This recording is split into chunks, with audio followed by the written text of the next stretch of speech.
우리 갈라디아서 2장 15절에서 21절까지의 말씀을 보도록 하겠습니다. 오늘 본문은 갈라디아서 2장 15절에서 21절까지 신약성경 304페이지입니다. 찾으셨으면 교독하겠습니다. 15절 말씀.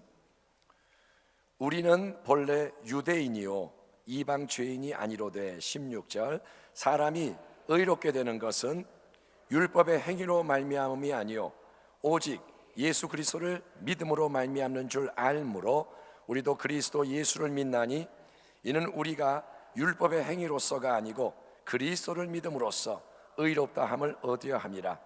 율법의 행위로서는 의롭다 함을 얻을 육체가 없느니라. 만일 우리가 그리스도 안에서 의롭게 되려 하다가 죄인으로 드러나면 그리스도께서 죄를 짓게 하는 자냐? 결코 그럴 수 없느니라. 만일 내가 헐었던 것을 다시 세우면 내가 나를 범법한 자로 만드는 것이라. 내가 율법으로 말미암아 율법에 대하여 죽었나니 이는 하나님에 대하여 살려 함이라. 내가 그리스도와 함께 십자가에 못 박혔나니 그런즉 이제는 내가 사는 것이 아니요 오직 내 안에 그리스도께서 사시는 것이라. 이제 내가 육체 가운데 사는 것은 나를 사랑하사 나를 위하여 자기 자신을 버리신 하나님의 아들을 믿는 믿음 안에서 사는 것이라. 21절 같이 읽겠습니다. 내가 하나님의 은혜를 패하지 아니하노니 만일 의롭게 되는 것이 율법으로 말미암으면 그리스도께서 헛되이 죽으셨느니라. 아멘. 우리는 성령 축제 때 이제 갈라디아서 말씀을 나누지 못했지만 그 전주에 2장 14절까지 말씀을 보았습니다. 사도 바울은 복음의 진리를 지키기 위해서라면 어떤 싸움도 두려워하지 않았던 믿음의 용사였습니다.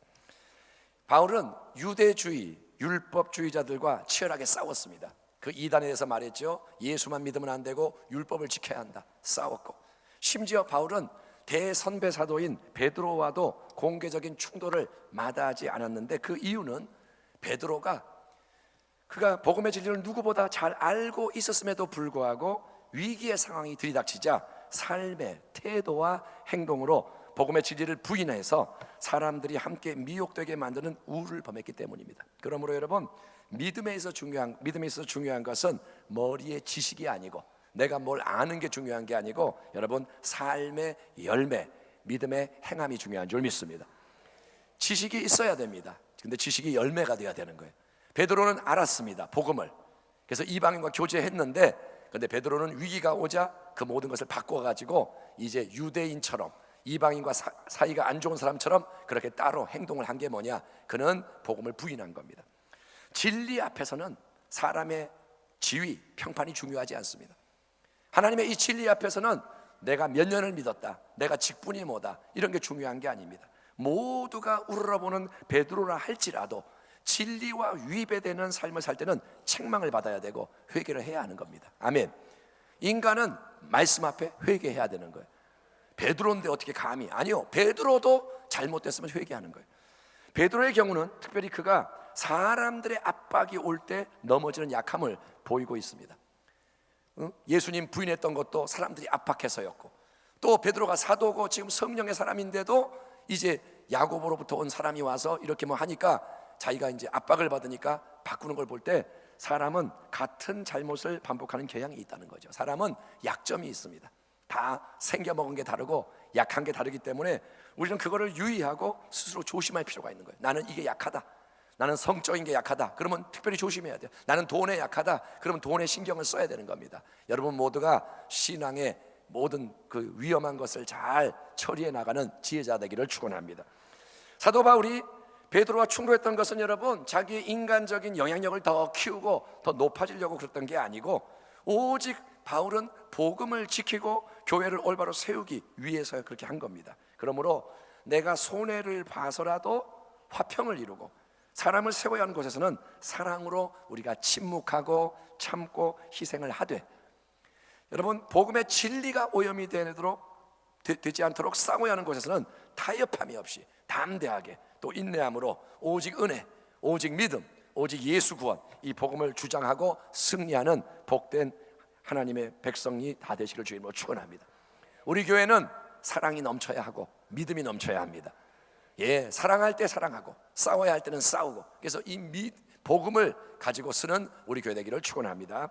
자, 이제 이어지는 내용을 보면 사도 바울은 복음에다가 자꾸 뭘 더하려고 하는 유대주의 크리스천들의 공격 앞에서 다시 한번 복음의 영원한 핵심이, 중심이 뭔지를 짧고 굵게 강조를 하는데, 그거는 뭐냐면 사람이 하나님 앞에서 의롭게 되는 것은 율법의 행위를 통해서가 아니고 오직 예수 그리스도를 믿음으로 이루어진다는 이신칭의의 진리를 바울이 선명합니다. 한번 따라합니다. 오직 예수를 믿음으로 의롭게 된다. 아멘.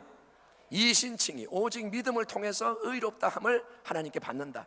그래서 15, 16절을 보면 우리는 본래 유대인이요 이방 죄인이 아니로되 사람이 의롭게 되는 것은 율법의 행위로 말미암음이 아니요 오직 예수 그리스도를 믿음으로 말미암는 줄 알므로 우리도 그리스도 예수를 믿나니 이는 우리가 율법의 행위로서가 아니고 그리스도를 믿음으로써 의롭다 함을 얻으려 함이라. 율법의 행위로서는 의롭다 함을 얻을 육체가 없느니라 라고 말합니다.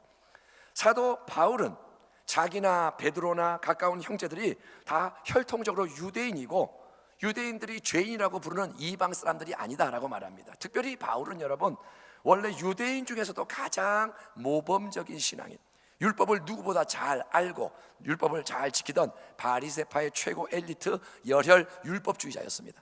지금 율법주의자들이 까부는데 바울은 옛날에 더 뛰어난 율법주의자였어요.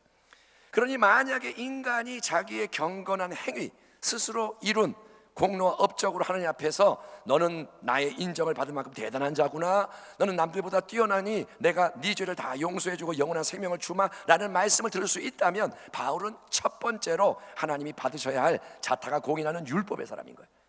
만약에 선착순으로 하나님이 경건한 자를 뽑는다면 바울이 첫 번째라는 거예요. 그러나 사도 바울이 다메섹 도상에서 살아계신 예수 그리스도를 대면하고 그분의 기초한 영원한 복음의 진리를 계시로 받은 바에 의하면 사람이 스스로의 지혜와 능력으로 율법을 지킨 모든 인간의 잘난 의로움은 하나님 앞에서는 배설물처럼 아무 소용이 없는 것이기에 전혀 인정을 받을 수가 없다는 거예요. 내가 정말 열심히 율법을 지켜서 하나님이 이거 가지고 왔어요 해도 하나님 앞에서는 그게 뭐냐, 다 배설물, 쓰레기, 오물이란 겁니다. 그래서 인정을 못 받아요. 여러분, 아이가 밖에 나가서 엄마 위해서 배설물을 많이 가져왔어요. 엄마 여기 내가 뭐 가져왔어, 엄마 사랑해요. 그럼 엄마가 그걸 받겠어요? 아이 손 닦고 와 이놈, 다시는 그러지 마. 우리가 인간의 공로를 가지고 하나님 앞에 나아갈 때 하나님 앞에는 악취가 납니다. 그거는 받을 수가 없습니다. 하나님의 기준과 안 맞는 거예요. 그리고 오직 예수 그리스도, 하나님이 우리가 주신 독생자를 믿는 믿음만이 타락한 죄인을 하나님께 인정받는 존재로 만들 수 있기 때문에 죄 사함을 받고 영원한 새 생명의 구원을 얻기 원하는 자는 그가 유대인이든 이방인이든 예수 그리스도를 믿어야 할 줄 믿습니다. 모든 사람의 구원을 위한 처방은 똑같은 거예요. 한국 사람도 예수 믿어야 구원받고, 아프리카 사람도 예수 믿어야 구원받고, 문화에 따라 달라지는 게 아니라 복음은 똑같다는 거예요. 아무리 수고하고 애쓰며 율법을 잘 지킨다 해도 인간이 자기 자신의 노력으로 의롭다 함을 얻지 못하는 이유는 첫째, 그렇게 할 수 있는 능력이 근본적으로 인간에게 없기 때문입니다. 여러분, 여기에 만약에 이제 이게 걸레인데 더러운 걸레라고 합시다. 여기에 세균이 가득한 걸레라고 할 때 이거를 손에 들고 깨끗하게 청소하겠다고 사방을 막 다 문지르면서 죽도록 노력을 해도 집이 깨끗해지는 게 아니라 더 더러워지는 거예요. 여기에 세균이 많으면 세균으로 문지르는 거니까 청소를 한다고 했지만 더 더러워지는 겁니다. 마찬가지로 죄인인 인간이 아무리 경건한 삶을 추구해도 그 경건은 하나님의 거룩한 눈으로 볼 때 절대로 인정해 줄 수 있는 게 아니고 오히려 죄를 증가시킬 뿐이에요. 교만한 마음으로 막 하는 거, 내가 나를 위해서 하는 거, 그거는 죄입니다. 죄. 경건한 껍데기를 덮어도 죄인 겁니다. 율법의 행위로서는 의롭다함을 받을 육체가 없느니라는 말씀이 바로 그런 뜻이에요. 아무리 네가 해봐라, 그걸로 의롭게 못 된다는 거예요. 두 번째로, 하나님은 인간이 스스로 내가 잘나고 잘해서 의롭다함을 얻었다라고 자랑하지 못하게 만들려고 율법을 알고 지키는 인간의 수고를 무효화시키시고 예수 그리스도의 은혜를 베푸시는 줄 믿습니다. 하나님은 인간이 자랑하는 것을 원치 않으세요. 에베소서 2장에서 바울이 말합니다. 너희는 그 은혜에 의하여 믿음으로 말미암아 구원을 받았나니 이것은 너희에게서 난 것이 아니요 하나님의 선물이라. 행위에서 난 것이 아니니 이는 누구든지 자랑하지 못하게 하려 함이라. 아멘. 하나님은 모든 영광과 찬송과 경배를 홀로 받으셔야 마땅한 절대 주권자이신 줄 믿습니다. 영광은 하나님의 건 거예요. 그 누구도 영광을 가로채면 안 돼요. 하나님께 모든 영광이 돌려져야 하기 때문에 하나님은 인간의 자랑질, 교만한 공로주의를 미워하시고 하나님은 철저히 깨뜨리는 겁니다. 바리새인들 하나님이 안 좋아합니다. 왜? 자랑을 하니까, 잘났다 그러니까. 그렇다면 누군가가 이렇게 반론을 제기할 수 있을 겁니다. 잠깐만요, 사도 바울 선생님, 만약에 예수 그리스도를 그저 믿기만 하면 하나님 받아주시고 구원해 주신다, 인간의 선하고 거룩한 행위 때문에 하나님이 의롭다 하는 게 아니라 오직 예수님을 믿는 그 한 가지 사실 때문에만 하나님이 다 용서해 주시고 영원한 생명을 주신다고 한다면 사람들이 옳았구나, 이제 구원을 이렇게 쉽게 받을 수 있으니 더 이상 애쓰고 힘쓸 필요가 없고 내 마음대로 살면 이제 그만이구나, 하나님의 율법은 이제 아예 무시하고 하고 싶은 거 다 하고 하기 싫은 거 하나도 안 하고 내 마음대로 편하게 살자 하면서 죄를 더 많이 짓게 되지 않겠습니까? 예수만 믿으면 된다 그러면 사람들이 그러면 마음대로 살자, 죄를 막 질 거 아닙니까? 그러면 예수 그리스도가 우리로 하여금 죄를 짓고 살도록 만드는 분이 되는 거 아닙니까? 자, 그러니 인정하세요. 오직 믿음으로 구원받은 당신의 주장은 정말 위험하고 정말 말도 안 되는 소리 아니요, 제법 그럴듯한 나름 일리가 있는 반론입니다. 무조건 믿음이라 그러면 행위는 소용이 없으니까 죄지면 어떡할 겁니까? 그러면 예수님이 죄짓게 하는 거 아닙니까? 당신 복음 이상한 복음 아니요? 지금 공격을 합니다. 하지만 바울은 이에 대해 단호하게 부정합니다. 아니요, 절대로 그렇지 않고 그럴 수 없어. 당신 말은 진리가 아니요. 18, 19절에서 사도 바울이 일단 이렇게 대답합니다. 만일 내가 헐었던 것을 다시 세우면 내가 나를 범법한 자로 만드는 것이라. 내가 율법으로 말미암아 율법에 대하여 죽었나니 이는 하나님에 대하여 살려 함이라. 좀 말이 어려운데 이미 여러 번 말했지만 사도 바울은 과거 바리새인 시절 누구보다 열심히 율법을 공부하고 율법을 지키기에 힘썼던 율법의 사람입니다. 바울과 율법은 하나였습니다. 그런데 예수님을 대면하고 복음의 진리를 계시받은 직후부터 바울은 이제 율법을 내 힘으로 지켜 행하는 것으로 세우는 인간의 의로움을 배설물처럼 과감히 버렸습니다. 그동안 자기가 자랑했던 모든 것, 인간의 옷을 다 벗어서 던졌습니다. 배설물. 그리고 그게 옳다고 이제 모든 사람들이 가르치기 시작했습니다. 복음을 들으시오, 오직 믿음이요, 오직 은혜요, 인간의 행위가 구원하는 게 아니요. 지금까지 그래 왔는데 만약에 지금 그가 다시 이전처럼 율법을 지키는 게 필요해요, 이전에 헐었던 것을 다시 세우는 입장을 취한다면 그거는 결국 바울이 자기가 그동안 율법을 어겨왔고 잘못해왔다는 것을 인정하는 것이니 그렇게 앞뒤가 안 맞는 모순된 행동은 나는 할 수 없다는 거예요. 내가 지금까지 복음을 전해왔는데 내가 다시 율법을 지키라고 말하는 건 말이 안 돼요. 바울은 더 이상 율법을 자기 힘으로 지켜야 한다고 생각하지 않습니다. 그리고 그걸 추구하지도 않습니다. 율법에 대해서는 바울이 이제 관계를 끊은 거예요. 그게 이제 율법에 대해 죽은 거라는 거예요. 율법과 나는 상관이 없다. 나는 율법에 대해서 죽었다. 왜냐? 율법의 요구사항은 바울이 이전에 바리새인 시절 생각했던 것보다 훨씬 더 깊고 크기 때문에 단지 율법은 껍데기만 지키면 되는 게 아니라 그 마음으로 지켜야 되고 하나님은 중심을 보기 때문에 율법의 요구사항은 이전에 그걸 깨닫지 못해서 내가 그냥 열심히 하면 율법을 알 수 있고 지킬 수 있다고 확신을 했지만 이제 율법이 얼마나 많은 것, 깊은 것, 큰 것을 요구하는지를 알게 되었기 때문에 바울은 나는 이제 율법을 지키는 걸로는 절대로 하나님 앞에 나설 수가 없구나. 내가 아무리 최선을 다하고 죽도록 힘써도 율법의 행위로는 하나님을 눈꼽만큼도 기쁘시게 만족하게 할 수 없구나 통감하게 되었기 때문에 바울은 나는 율법으로 말미암아 율법에 대해 죽었다 이렇게 고백하는 거예요. 율법이 요구하는 것을 보니까 나는 할 수가 없다, 나는 죽었다 이렇게 말하는 거예요. 그러니 바울이 바라보고 이제 의지할 수 있는 것은 더 이상 자기 자신이 아닙니다. 더 이상 내가 율법을 지키는 것으로는 살 수가 없습니다. 그래서 바울은 이제 누구만을 바라보게 되느냐? 하나님만 바라보는 줄 믿습니다. 오직 하나님이 은혜를 베푸시고 오직 하나님이 도와주셔야 바울이 하나님 때문에 하나님 안에서 하나님을 위해 살 수 있다는 것을 바울이 통감하는 거예요. 내 힘으로 안 되는구나, 하나님이 도와줘야 되는구나. 그것을 바울은 뭐냐? 율법에 대해 죽은 내가 이제 하나님에 대해 살려 하는 것이다, 이렇게 말하는 거예요. 아멘. 율법에 대해서는 죽었고 나는 하나님에 대해서 살려 그러는 것이다.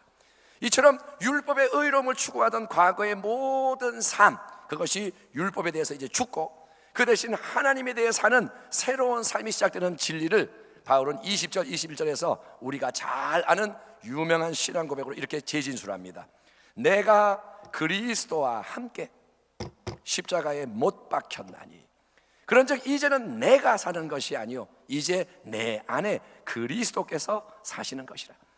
이제 내가 육체 가운데 사는 것은 나를 사랑하사 나를 위하여 자기를 버리신 하나님의 아들을 믿는 믿음 안에서 사는 것이라. 내가 하나님의 은혜를 패하지 아니하노니 만일 의롭게 되는 것이 율법으로 말미암으면 그리스도께서 헛되이 죽으셨느니라. 하나님의 독생자 예수님은 여러분 우리의 죄를 담당하기 위해서 십자가에 못 박혀 피 흘려 죽으신 줄 믿습니다. 하늘 보좌에 계시던 하나님의 아들이 이 땅에 오셔서 인간의 몸으로 사시고 죽으시고 몸 깨뜨리고 피 흘려 희생하신 게 뭐냐? 우리의 죄를 담당하신 거예요. 그러나 하나님의 놀라운 은혜는 단지 우리가 우리의 죄만 씻음받고 용서받고 끝, 이게 아니라 죄가 많구나 씻어줄게, 네가 더럽구나 깨끗하게 해줄게 끝, 이게 아니라 하나님의 놀라운 은혜는 여러분 우리의 존재 자체, 아멘, 우리에게 묻어있는 죄만 닦는 게 아니라 우리의 존재 자체, 그래서 우리의 인생 모든 것이 십자가의 능력으로 변화되도록 만드는 것을 믿으시기 바랍니다. 하나님은 우리를 전체를 바꾸기 원하시는 거예요. 예, 그래서 우리는 예수님의 십자가를 멀리 밖에서만 바라보면 안 되는 겁니다. 예수님, 내가 또 죄 지어서 십자가 앞에 나왔습니다. 죄 씻어주세요. 보혈 조금만 주세요. 손 닦고 몸 닦고 이제 됐으니까 나 갈게요. 그 십자가를 또 떠나서 내 마음대로 내 생각대로 죄 짓고 살다가 또 죄 졌으니 용서해 주세요. 보혈 좀 주세요. 씻을게요. 예, 이렇게 다람쥐 쳇바퀴 돌듯 겉도는 삶을 살면 안 된다는 거예요. 십자가 와서 씻고 또 가서 죄 짓고 또 와서 씻고 죄 짓고 그렇게 살라고 크리스찬으로 부른 게 아니라는 겁니다. 그 대신에 우리는 그러면 어떻게 해야 되느냐? 우리는 십자가 밖에 멀찌감치 서 있는 게 아니라 십자가 곁으로 와서 여러분 결국 십자가 안으로 들어가야 할 줄 믿습니다. 십자가 안으로, 여기는 나무 십자가 안으로 못 들어가지만 영적으로 2000년 전 갈보리 십자가, 예수 그리스도가 죽으신 십자가 안으로 여러분이 들어가서 예수 그리스도의 죽음과 연합함으로 나의 옛자, 지금까지 내 생각대로 내 감정대로 내 의지대로 나를 위해 세상과 짝하며 살던 과거의 내가 죽어서 장사되고 처리되는 것을 경험을 해야 되는 거예요. 여러분, 성경의 진리는 죽음과 부활의 진리예요. 아멘. 부활이 먼저 오는 게 아닙니다. 죽음이 먼저예요. 죽어야 부활할 수 있는 거예요. 예, 이전 것이 끝나야 새 생명이 역사하는 겁니다. 그런즉 누구든지 그리스도 안에 있으면 새로운 피조물이라. 이전 것은 지나갔으니. 아멘. 이전 것 지나갔다는 거예요. 성경이 말합니다. 이전 것 지나갔으니 보라 새 것이 되었도다. 그런데 우리는 그걸 안 믿는 거예요. 이전 게 안 지나갔어. 계속 붙잡고 있어. 이게 나야. 나는 원래 이래. 나는 원래 화를 잘 내. 나는 원래 이게 약해. 나는 이걸 좋아해. 이전 게 지나갔다고 성경이 말하는데 나는 그 말씀을 따르는 게 아니라 내 마음에 있는 걸 따르는 거예요. 그러니까 안 바뀌는 거예요. 여러분, 고린도후서 5장 10절 말씀에 의하면 예수를 믿는 사람은 이전 것이 지나간 사람입니다. 지금까지 내 삶의 주인이었던 옛 자아가 예수님과 함께 십자가에 못 박혀 죽어 장사되어 처리된 사람이에요. 죽은 사람은 아무리 찔러도 말이 없습니다. 아멘. 죽은 사람은 아무리 흔들어도 반응이 없습니다. 아무리 죄의 충동이, 죄의 정욕이 충동질해도 속에서 막 욕구가 올라오고 마귀와 세상이 찔러대도 내 생각, 내 감정, 내 의지, 내 경험상식, 내 취향, 실력, 내 것을 계속 주장하는 내 옛자아가 2000년 전 예수님이 죽으신 십자가에서 그분과 함께 못 박혀 죽었다. 그거는 인간의 머리로 도저히 이해가 되지 않는 이상한 말이지만 그 말씀의 진리가 내게 이루어진 것을 나는 믿음으로 받아들입니다 라고 진리에 순복하는 사람에게는 성령님이 역사하시는 줄 믿습니다. 이 말씀이 그냥은 나에게 다가오지 않아요. 그러나 내가 이걸 받아들일 때 성령이 역사하시는 겁니다. 그래서 진리의 능력이 작용을 하는 거예요. 이 말씀은 육이 아니라 혼이 아니라 영입니다. 이게 껍질이 벗겨질 때 이 속에 있는 능력이 역사해서, 그래서 이제 내 옛 것이 죽고 처리되고 제거되는 놀라운 은혜를 체험하게 되는 거예요. 내가 죽는 체험을 하게 되는 거예요. 믿을 때 하게 되는 거예요. 아멘. 여러분 잘 들으세요. 내가 느끼는 거는 안 죽었어요. 내 승질 그대로 있어요. 여전히 나는 옛날 같아요. 그런데 말씀을 믿을 때 이게 죽는 역사가 일어난다는 거예요. 여러분이 믿어야 죽는 거예요. 내가 이걸 느끼려고 그냥 가만히 되면 내가 안 느껴지면 내가 믿을게요. 아니요, 느끼는 건 믿는 게 아니에요. 예수님 말하잖아요. 너는 본고로 믿느냐, 보지 않고 믿는 자가 복되도다. 말씀을 믿을 때 말씀이 이루어지는 겁니다. 예. 그래서 육신의 죽음을 내가 맞이해서 장례식이 치러지기 전에, 언젠가 우리의 육체가 장례식을 통해서 처리되는데, 그 전에 예수 믿는 사람은 내 안에 이미 죽음을 경험한 사람이에요. 죽음이 이미 이루어졌기 때문에 죽음이 두렵지 않은 거예요. 아멘. 내 옛사람이 죽으면 죽음이 두렵지 않아요. 왜? 천성 본향을 알기 때문에. 근데 내가 안 죽었기 때문에 육체의 죽음이 두려운 거고, 내가 안 죽었기 때문에 문제가 오면 두려운 거고, 그런 겁니다. 여러분, 바로 그 죽음의 체험이 일어나야, 옛 것을 놓아야, 옛 것이 떠나가야 내 안에서 내 인생의 새로운 주인 되신 예수님, 내 안 깊은 곳에 와 계셔서 함께 하시고 다스리신 예수님의 새 생명이 실제로 역사하게 되는 줄 믿습니다. 옛 것이 지나고 새 것이 나오는 거예요. 예수를 믿기 전과 믿은 후 우리의 껍데기 겉으라면은 변화가 없고, 나는 여전히 똑같아 보입니다. 여러분, 키가 작았던 사람이 예수 믿는다고 갑자기 키가 커지는 것도 아니고, 예? 내 얼굴 생김새가 근본적으로 바뀌는 것도 아닙니다. 예? 코가 막 갑자기 높아지고 이런 것도 아닙니다. 그러나 이제 이 나의 몸 속에서 살아가는 내 삶의 방향과 목적, 내 삶의 내용과 방식, 열매가 달라지는 것이니, 그 이유는 이제 내가 과거처럼 내 마음대로, 내 뜻대로 나를 위해 내 지혜와 능력으로 세상 것 추구하며 살던 것이 이제 끝나고, 왜? 그렇게 살도록 만들던 나의 옛자가 이미 죽어서 장사되었고, 그걸 내가 믿음으로 그 진리를 받아들여서 그 진리의 힘, 십자가 죽음의 연합의 진리의 힘이 역사하기 때문이고, 그 결과 부활하신 예수님 새 생명이 내 안에서 성령을 통해 생각 속에, 감정 속에, 의지 속에, 내 말 속에, 행동 속에 점점 더 강하게 역사하기 때문인 줄 믿습니다. 예수님 살아계십니다. 그분이 내 안에서 역사하면 내가 변화되는 게 맞습니다. 예, 아무리 내가 스스로 힘쓰고 애써도 내 옛자를 바꾸거나 죽일 수는 없습니다. 나 혼자는 나를 못 죽입니다. 왜냐? 내가 힘쓰고 내가 애쓰는 게 뭐냐? 나의 옛자이기 때문에. 내가 애를 쓰잖아요. 내가 하려고 그러니까 내가 안 죽죠. 이해되십니까? 내가 해야지. 내가를 높이니까 내가 안 죽죠. 내가 기도해야지, 내가 경건해야지, 내가 그게 바리새인이에요. 내가 하려고 그러는 게 바리새인. 그러면 안 죽어요. 그래서 성질이 안 바뀌는 거예요. 그래서 삶의 열매가 안 바뀌는 거예요. 예수 믿어도 아무 소용없네, 이런 비관이 나오는 겁니다.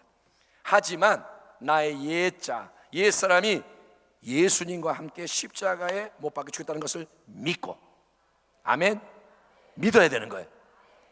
마음으로 받아 믿습니다. 그리고 또한 내 안에 오셔서 함께 하시며 다스리시는 주 예수님, 나를 사랑하사 나를 위해 자기 자신을 버리시는 하나님의 아들이 친히 내 안에 살아계시고, 예수님이 내 안에 계시고, 아멘. 그분이 하늘 보좌에만 계신 게 아니라 내 안에 나의 주인으로, 나의 능력으로 살아계시고, 그리고 생명의 포도나무로서 가진 나에게 역사하시는 것을 성경 말씀대로 믿는 자에게는 그 열린 믿음의 통로를 통해서 그분이 주시는 새 생명의 지혜와 새 생명의 용기와 새 생명의 능력과 새 생명의 거룩함과 모든 예수님의 좋은 것이 흘러 넘쳐서 풍성한 열매를 맺게 되는 것을 믿으시기 바랍니다. 열매를 맺는 거예요. 아멘. 내가 열매를 만드는 게 아니라 열매가 맺히는 겁니다.